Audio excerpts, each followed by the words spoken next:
Hi there. So this is Heather and Bryn. Hey, making sure we're not on mute. We've been testing out our equipment. We are sitting here at the beautiful Thornbrook Village. I forgot how pretty it was here. It's nice. Beautiful day in Florida. Thank you for bringing us to this place. Yes. Because we wanted to record our second podcast. Yes, I don't know if we should one. attach a number to it just in case it ends up being the fourth. Oh, true. We don't know when you'll see this. Yeah, second recorded, probably soon. But we wanted to share today. Bryn was wanting to share with us today. Yes, I'm just so excited about where I am in my career and just the things I'm learning. So right now I'm working with an independent pharmacy. So for about 35 hours a week, I'm all the way out in a small town, and I get to serve as the pharmacy manager there, and I love it. I have a great team. We really care about the patients. We help them get assistance when they can't afford certain medicines. So, that just researching and helping them find that, because otherwise they really wouldn't, and it's just a gift to be able to help shed some hope and some light, and to be able to teach them about their medications, about their health. And so I just love it out there. It does take me about an hour to get to work. So when I'm driving, I'm constantly learning podcasts, conference calls. And then I'm also loving connecting local doctors with technology solutions. So we have molecular testing, which is just amazing. You can take an infection, take a swab of it. It tests the DNA and RNA of the pathogen, and so it gives you this really cool report with antibiotics that would work for the pathogen that it grew. It'll give you resistance, what won't work. It'll give you cost on the report. So it's just really neat, and I'm hoping that this will lead to less antibiotic use. And then, I don't know, there's just so many cool things with pharmacogenetic testing that we've been talking about. So working less hours at the community pharmacy has allowed me extra time to just kind of research into these other avenues that I just love. Let's see. So I have a question. Yeah. So the genetic testing right now that you're really focused on is more on genetics of the pathogen, not necessarily genetics of the That's kind of host, two separate things. I got way too many things I'm doing. I'm learning so much, but the pharmacogenetic piece would be more for just a cheek swab and letting that patient know which medicines would not be compatible with their genes, or which ones would be better if they're fast or slow metabolizers. The molecular test is more for infections. If you have a chronic UTI, you've got respiratory issue going on, a wound infection, especially if a patient's at risk for an amputation, this would be a really good patient to test in. So it's just been really amazing. It's a new concept for me, but I love learning, and so this is just a perfect fit. And then I love providing solutions for people, and so it's another perfect fit because I'll pair those things together. And what are your hours like currently? Okay, so hours, I typically will work 3 days during the week and maybe every other Saturday. Luckily, my community pharmacy is closed on Sundays, so that has been beautiful for family time. That's nice, yeah. And then we're only open till 7, so that's another beautiful thing. So in my last job, it was a lot later nights, so getting out earlier has been wonderful for connecting with the family. And then, let's see, so on my days off, or nights or mornings, I will typically be messaging or learning or trying to set up different appointments or meetings with others. Sounds very fun. So you just came right out of school into that job? No. No. Definitely most of my career has been in the community setting, in the retail environment.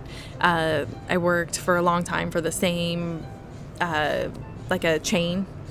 And so it was a great experience. I learned a lot of skills, had a lot of students that I would take under my wings and kind of teach them. So I really enjoyed that aspect, but it was a lot of late nights, early mornings, high stress.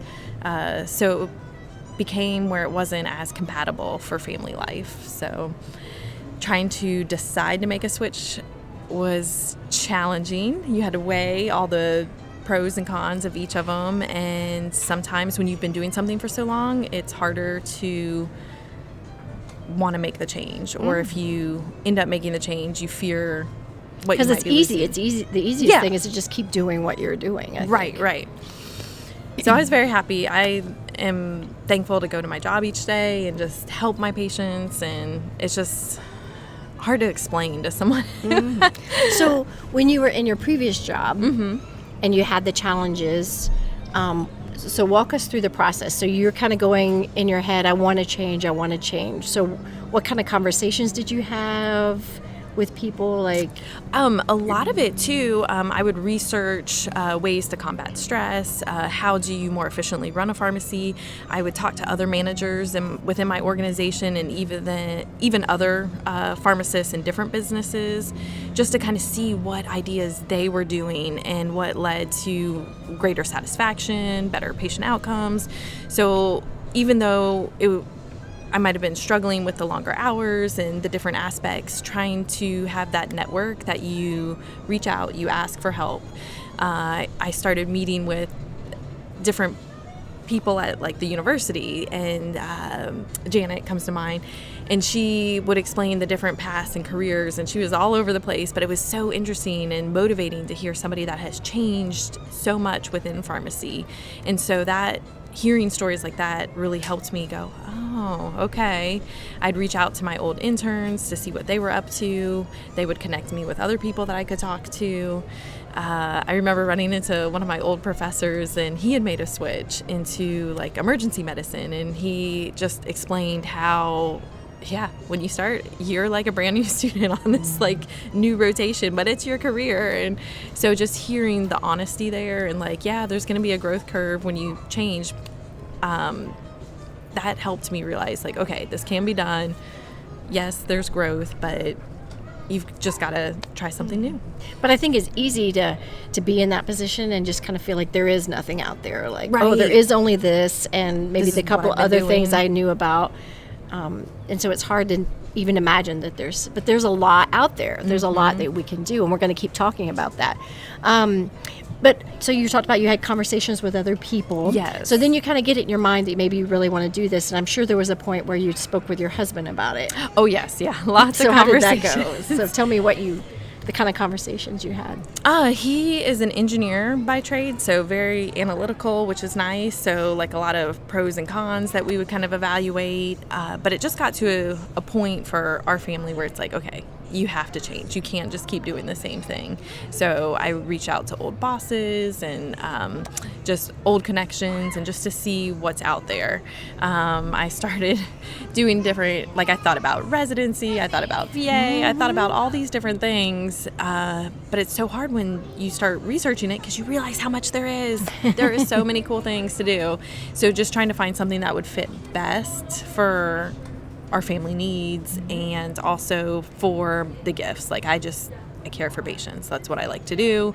I'm a very big people person. I don't want to be stuck in a room or like just down in a dungeon. I need people and need to care for them. So, so yeah, it's kind of evaluating what you like about your current job or what you enjoy doing, and how can you build more of that into it. So he helped me see things before I could see them, like Having that different perspective. Yeah. Did he ever say you were crazy or think you were crazy? no, he did tell me I needed, to like Needed help. help. Like yeah, Not help. mental help, but but just like, yeah, it's over his head. He's not in pharmacy. Right. It's like, he's like, yeah, you're gonna have to talk to someone else. I don't really know pharmacy arena stuff. So but in that very aspect. supportive. It sounds like Oh, he was yeah. very supportive. Oh yeah, definitely. And I think that's hard, because I think it's probably scary for the whole family.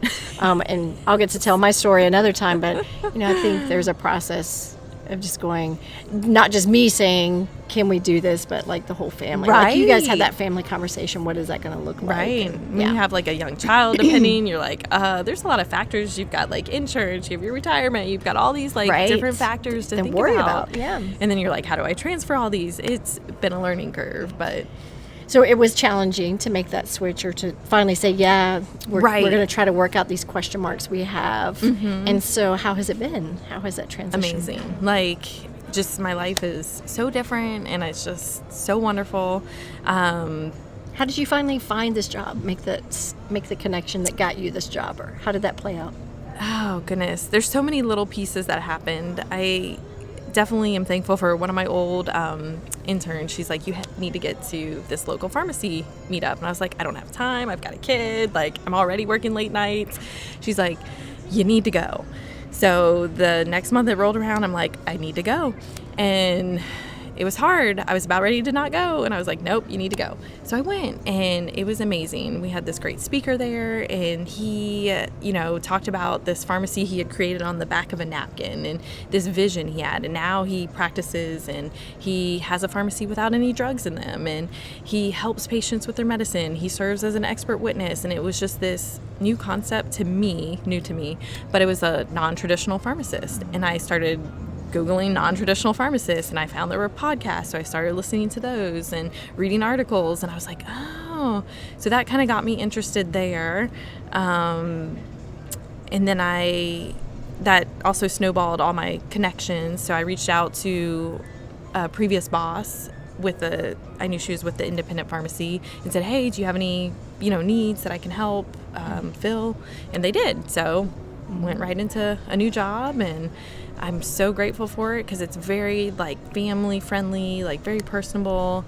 I've been able to learn so much because when you're with a bigger corporation, a lot of the pricing and the insurance contracts are all taken care of.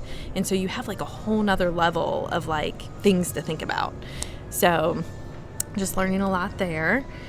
And I'm trying to think who else. I know there's so many people, but it's just been... So it sounded like you would recommend to somebody to reach out to think about all those people that maybe you're not thinking about. So you were talking about how you reached out to previous students or interns that you had that have kind of moved on. Because I think the younger class, sometimes their minds are maybe a little more open than someone who's been in pharmacy a while, and they're kind of privy to new things. But then that kind of led you to kind of an older mentor that you had. So not being afraid either to reach out to older mentors. Yes. And just friends of friends. It sounded like you had people saying, oh, you need to talk to this person, that person. So definitely just start talking. It's, I think something you can learn maybe from Bryn's story, or maybe many of our stories, is just reach out to people. Yes. Because I think that it's going to, if you start moving in that direction, people are going to point you in the direction. Right. That you could probably take the next step. That's one of the biggest key things. Yes. Yeah, I think. It's really neat. And just all the different people that come into your life at certain points it's meant to be. I mean, just go with it, keep learning, keep pushing, reach out. Trying to think what other advice. Yeah, as we say, what would be your advice to somebody who's sitting in a job that they're like, I just want to make a switch? Maybe not even it's a bad job, but they want to make it different. They want to change. Your CV, your resume, always make sure that's backed up. You don't want it just on your laptop. I'm pointing at the laptop we have here. You need it on something cloud-based. So if this laptop gets destroyed or broken or whatnot, that you've got a backup because you put a lot of work into your resume. So you definitely want that to have a backup. Going in person really made a difference. So if you're like, oh, I could never get that job, go in person, meet that person, hi. And, some businesses may not want it, but just the fact that you're there, that you're showing up, if you're unhappy where you are, make a change.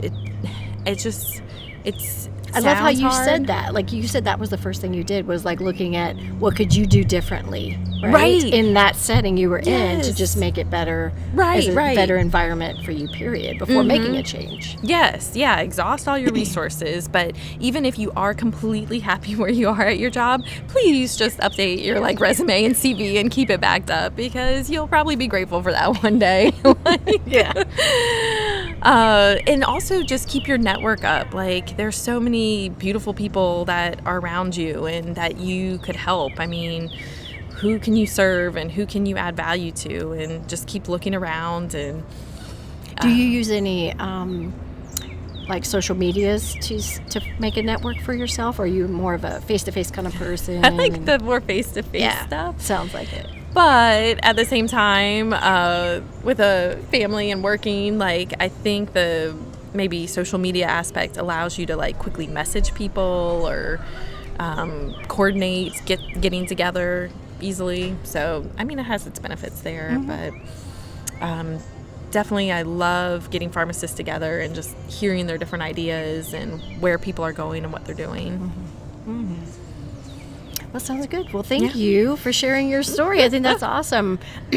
So I think from what I hear from your story, you said like make your place the best it could be. Yes. And if you still feel like you need to shift to something different, then just start reaching out to people who might be in that arena or any arena. Yeah, you can learn a lot off of like podcasts, off of articles online. Yeah. Just a lot of teach yourself, like grow in yourself. Yeah. And if there's something that interests you, like study it, learn it, like see if that is really what you want to be doing. And I love how you said that you really seemed like you sat down and you kind of took an inventory of yourself and said, what is it that I like? What is it probably that I don't like? So I don't really want to probably get a job in that area.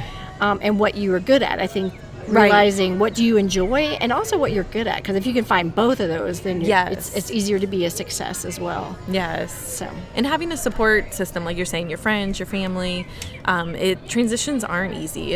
It's a struggle sometimes. There's learning so many new things or learning by fire or whatever you call it. So yeah, having that support system is amazing as well. Great. Well, thank you so much. That's an awesome success story. Bye guys. Bye.